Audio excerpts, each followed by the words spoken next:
How to connect Bybit wallet with Pixel dashboard. Hey guys, in this video, I am going to show you how you can connect your Bybit wallet with the Pixel dashboard. So make sure to watch this video till the end and let's get started. So the first thing that you want to do is open the Pixel dashboard and click on the connect wallet button. Over here, you will see a list of wallets. Select the Bybit wallet. After that, go to your Bybit account and navigate to the Assets section.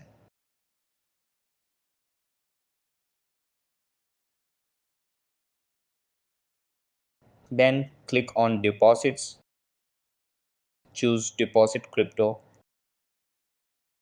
and search for USDT.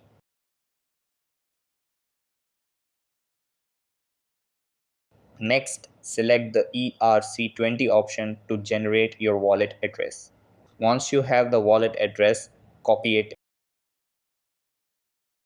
and paste it back into the Pixel dashboard. Finally, click Made It and your wallet will be successfully connected.